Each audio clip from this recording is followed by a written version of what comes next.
예, 안녕하십니까. 자, 오늘은 적천수를 강의하는 날입니다. 자, 적천수 천리 2권이에요.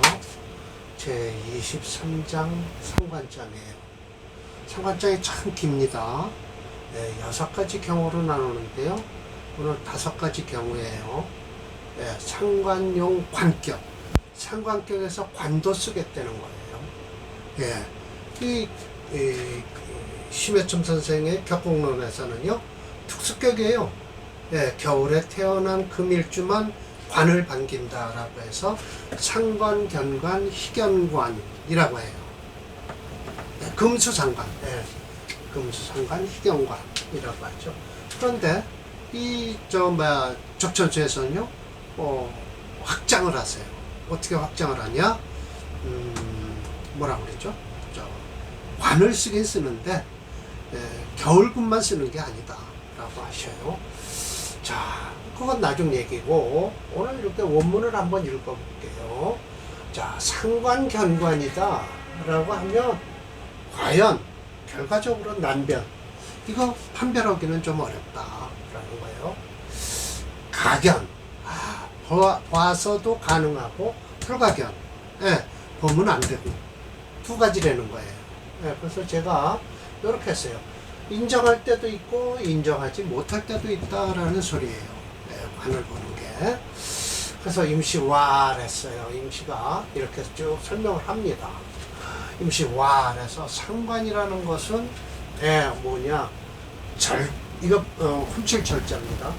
명주의 원신, 그러니까 일주 자체를 훔쳐간다는 거예요. 빼앗아간다. 상관기로 뺏는다는 거예요. 그럼 약해지는 거예요. 신약이에요. 이미 비선량, 우리 선량하다고 그러죠. 선량하지가 않다. 나쁘다는 뜻이죠. 또 상처를 입힌다는 거죠. 일간의 귀기. 일간의 귀기는 뭐예요? 관이죠. 뭐. 관의 기운에 상처를 입히는 것이다. 더욱 함부로할사자입니다. 시장사자도 되고요. 종행한다라는 거예요. 종행무죄. 지 맘대로 날뛴다는 거예요. 그래서 상관격을 가진 사람들은 여자나 남자나 좀 자제력이 좀 없고요. 말실수를 할 때가 있어요. 그런데 그걸 다 눌러주는 것이 뭐냐? 인성이에요. 상관 폐인이 된 사주는요, 좋습니다. 첫 번째 인성을 쓰는 사주가 여기 있어요. 어디 있을까요? 여기 있잖아요. 이 상관용이나 하는 경우가 있다라는 거예요. 이게 제일 좋은 사주예요. 상관용지한다? 이거는 상관용인 하는 것은요, 뭐 국회의원이라든지 신문기자 뭐 이렇게 이런 데로 나가고요. 상관용제 한 사람은요, 일주가 강하다라는 뜻이에요. 그런 경우는 장사로 나가라라는 거예요. 상관용 법격, 상관용 상관격, 상관용 관격이 있다라고 하는 것이죠.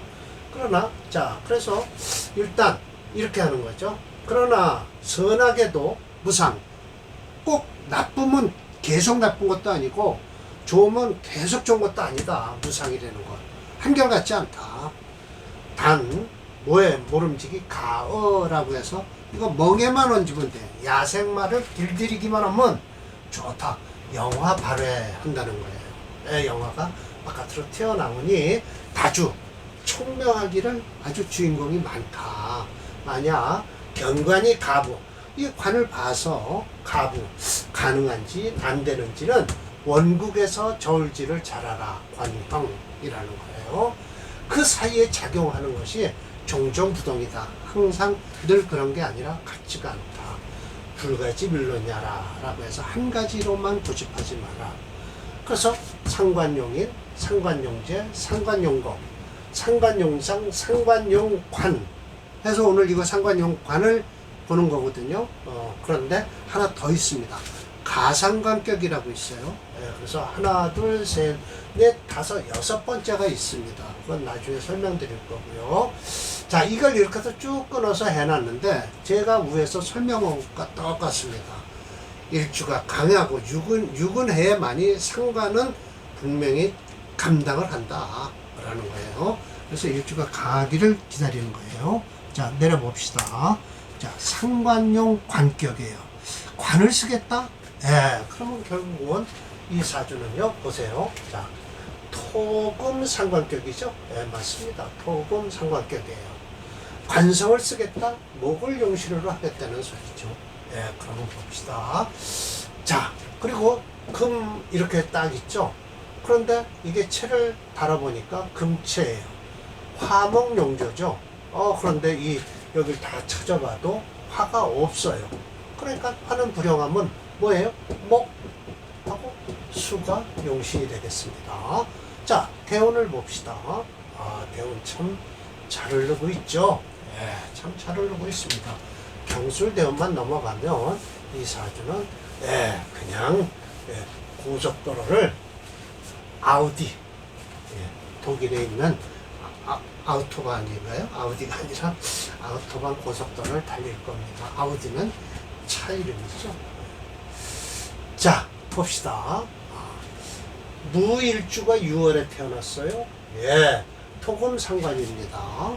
지지의 양술. 이렇게 해서 토도 강하고 이 술토 속에 신금이 들어서 금채가 되어버렸어요. 조이차후라고 해서 메마르면서도 또한 두텁다.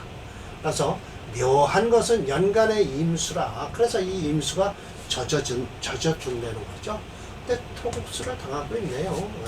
윤토 설금이 생목이라 라고 했어요. 이 목까지 생해준다는 거죠. 그러니까 용신이 목이 되고요, 희신이 수가 되는 거예요. 근데 지지에서 수운으로 흐르니까 목의 기운이 쑥쑥 자라는 거죠. 조기용관, 관을 쓰는 거예요. 해운에 해면 목국을 이루니까 재관이 개 모두 득생부해서 재성과 관성이 모두 생부를 얻으니 해서요. 공명이 순수했다. 임자 어디에 여기에요. 일찌감치 사로지지. 벼슬길에 뜻을 두고요. 뜬 것을 벼슬길에 뜻을 둔 것을 이루었다 라는 것이죠. 개축원에 지공 금국을 하니 제복이 중중하다. 축유 금국을 이루니 쓸데없이 금기운을 성하니까 제복, 이건 뭐예요? 상복이 중중했다. 그러니까 결국은 부모님이 돌아가고 난리를 쳤겠네요. 갑인을매 20년에 사지시랑이 되었다. 충분히 이런 사주는 참 말년운이 좋은 사주입니다. 자, 제가 뭐라고 했겠습니다. 이 명조부터 3명조가 이 아래 3개 있습니다. 오늘 하나만 더 올 건데요. 정관을 용신하는 예시명조다. 사주가 이 정도는 되어야 하는데 불온 명주다라고 했습니다. 좋습니다. 무게중심 노루는 금채 화목용조인데요. 화는 오행력이 부족해서 목을 쓰고요. 목이 용신이고요. 수가 희신이 되는 구조입니다. 자, 보겠습니다. 176번이네요.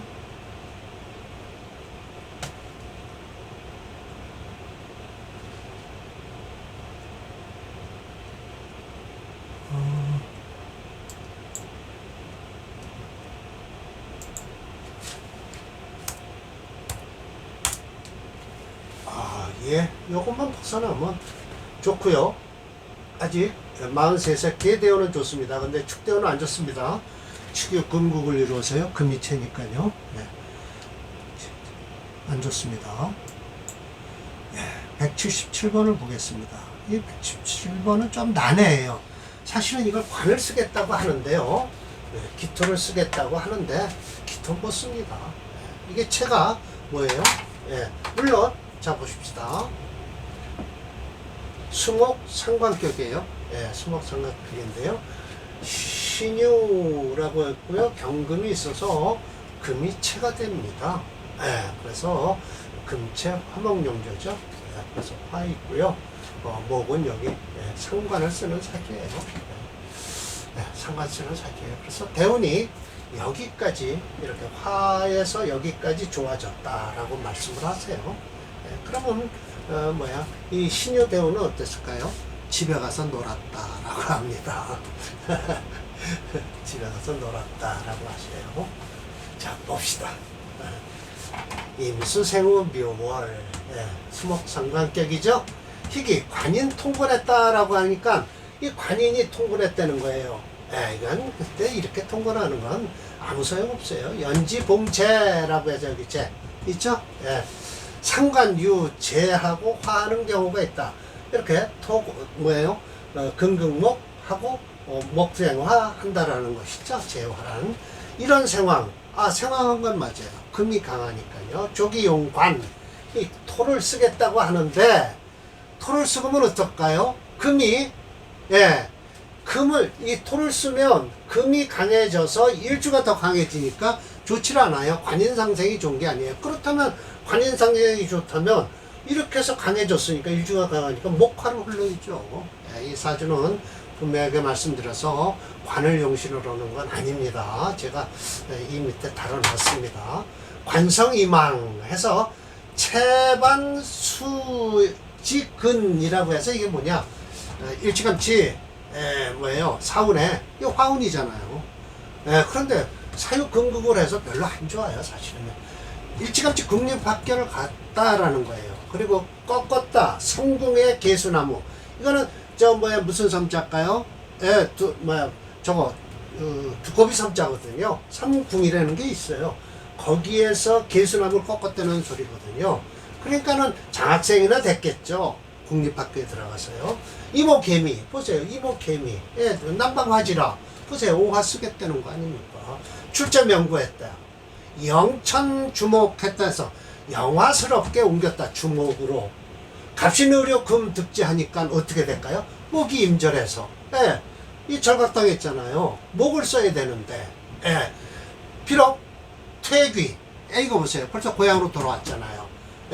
갑신의료에 안영금서 이게 좋은 말이지 편안하게 즐겼다. 검은고와 책을 귀락자요. 고향에 돌아와서 할 일이라고 뭐 있어요? 선비가 공부밖에 그 검은고나 치고 글 읽는 것밖에 더 있어요? 농사를 짓겠습니까? 그러니까 이 갑신의료는 좋지 않은 거예요.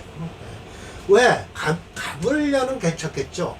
그러나 신유 금극이 이루어서 죽지 않은 게 다행이죠. 죽었다는 소리는 이때 안 하시네요. 원래 임철조 선생은 죽었다 소리를 원체 잘 하시는데요. 자, 모강절에 태어난 임술주와 설교에 심하지만 지지에 신유금인 인성이 있어서 약변이 강이 됐어요. 때문에 상관도 감당할 수 있고 재성도 관성도 감당할 수 있다라고 이게 중화용신격으로는 관성은 기토가 용신이고 연지의 오화가 시신이 되는 구조다라고 했지만 그렇지 않습니다. 자, 그래서 제가 금체 화목용조에서 화목이 용의신이 된 겁니다. 분명히 말씀드리지만 토는 좋은 사주가 아닙니다. 이거 제가 다시 한번 손질할게요. 자, 이렇게 해서 10회 처음에 격국론은요 별로 관을 여기선 솔직한 얘기로 이 사주는요 재성과 관성 상관생제격이에요. 상관생제격인데 인성이 강해서 상관생제로 흐르는데 인성운이 와서 집에 가서 놀고 있는 거죠. 그래서 철조 선생이 기토를 용신으로 쓴다고 하셨지만 이 기토는 절대 쓸 수가 없습니다. 양기토는요 정관은 쓸 수 없어요. 못 씁니다. 자, 이거는 제가 확실하게 바꿔 놓겠습니다. 177번은요. 자, 그렇게 하면 한번 볼게요. 177번이 얼마나 사주가 안 좋은지를요. 집에 가서 놀아야 되니까. 옛날에 그래도 양반이면 그냥 그럭저럭 되는 거예요. 이게 참가로로 가물병정이 있어서 그럭저럭 살아가는 거예요. 신유술해는 안 좋죠. 지금 오운이 참 좋습니다. 4, 5, 미까지 좋습니다. 묘미, 목고운이고요.